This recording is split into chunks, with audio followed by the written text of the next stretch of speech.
Hey everyone, this is Victor. Welcome back to the channel. Today I want to dive into one of the darkest and most important chapters in the entire saga, the complete story of Kingdom Hearts Dark Road. This is a mobile game that tells, for the first time, the childhood and youth of the franchise's greatest villain, Master Xehanort. And the most shocking thing of all comes right at the start. Xehanort wasn't born on the Destiny Islands, like we always assumed.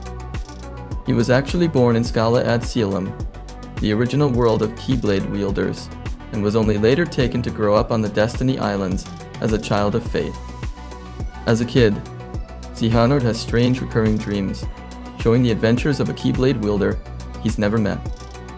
These dreams are actually memories of another protagonist, the hero of Kingdom Hearts Union Cross, from a much older era called the Age of Fairy Tales. Xehanort feels like these dreams are almost like living someone else's life, and this fuels in him a huge desire to visit other worlds and make real friends. The one who takes care of him on the islands is a mysterious figure dressed in blue, who raised him since he was a baby, and who connected her own heart to Xehanort's heart. It's this connection of hearts that allows Xehanort to dream of worlds he's never visited. The exact identity of this blue figure is never fully revealed in the game, but it's implied that she's tied to the bigger plans behind the entire Keyblade War. One day, Xehanort is approached by another figure, this time dressed in brown wearing a hood. This hooded figure promises him the chance to finally leave the islands and visit other worlds. Here comes the story's first big twist.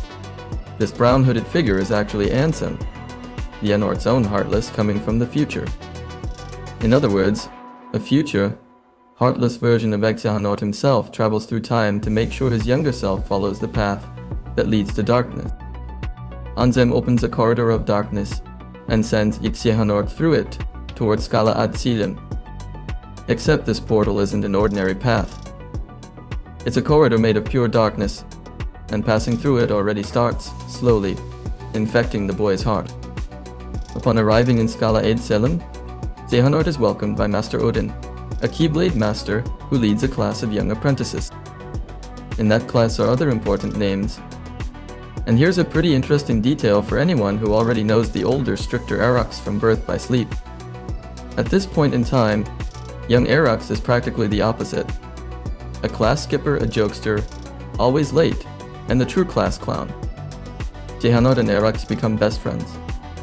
And Xehanort becomes something of a celebrity among his classmates for already having come from another world.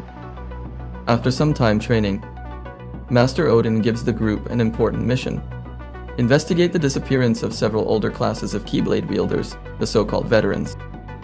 Before we continue, if deep dive lore videos like this one are exactly what you come to this channel for, drop a like, it really helps. And subscribe to the channel if you haven't yet. Thank you so much. Back to the story. During this mission to search for the missing veterans, Xehanort's group ends up crossing paths with far more dangerous figures. They run into survivors from a much older era, remnants tied to the so-called Lost Masters, guardians of ancient fragments of darkness. The journey is brutal, and by the end of it, practically the entire original group of Xehanort's friends dies. In the end, only Xehanort and Heracles are left alive, and this deep loss completely changes the way the two of them see the world. This tragedy plants in Xehanort the seed of a dangerous idea, that darkness is born from within people's hearts, and that running from it is pointless. While Arax clings more and more to the idea that darkness needs to be destroyed at any cost, Xehanort begins to grow fascinated by it. He comes to believe that understanding and accepting darkness, instead of simply rejecting it, is the path to becoming truly strong. This clash of philosophies is exactly what, years later, turns Xehanort and Arax into mortal rivals in Birth by Sleep. Over time, Xehanort ends up taking control of Scala ad Caelum, and the game shows his gradual transformation into the cold, calculating villain we know. And this is exactly where Dark Road connects directly to Birth by Sleep. 65 years after the events of Xehanort's childhood, he finally finds Ventus, guided by information from a magic mirror. The mirror reveals that Ventus can be found amid an ocean of keys, in a vast and barren land. In other words, the Keyblade Graveyard. Xehanort guides Ventus through a corridor of darkness, recalling what his first mentor once told him. the existence of a child of prophecy, destined to become a vessel of darkness. Xehanort finally fully accepts the darkness within his own heart, hoping to be considered worthy of it. He then takes Ventus to Master Xehanort, claiming that Ventus is the chosen one and deserves to be guided by a true heir of light. But the game reveals an even bigger secret behind the scenes at this moment. Xehanort talks with Vanitas and recalls the existence of the 13 ancient darknesses. 7 are trapped inside the so-called Lost Masters, 4 inside a world of data, and 2 were supposedly destroyed when an ancient world collapsed.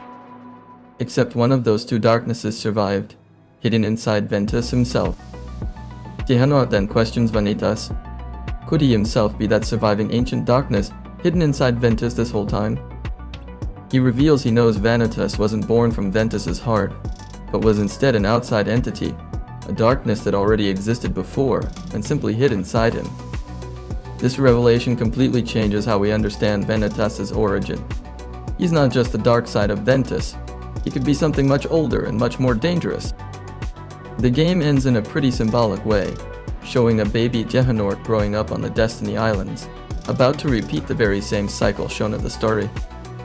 It's a visual confirmation that this spiral of darkness, time travel and manipulation was always destined to repeat itself.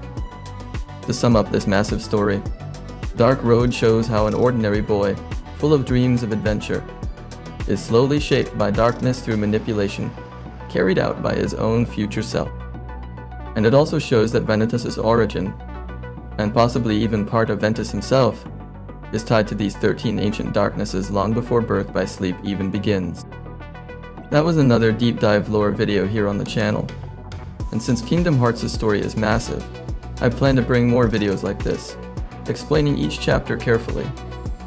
Let me know in the comments, what detail in this story surprised you the most? I'll leave some recommended videos in the card for you to check out next. Thanks so much for watching, and until next time here on So GG Plays.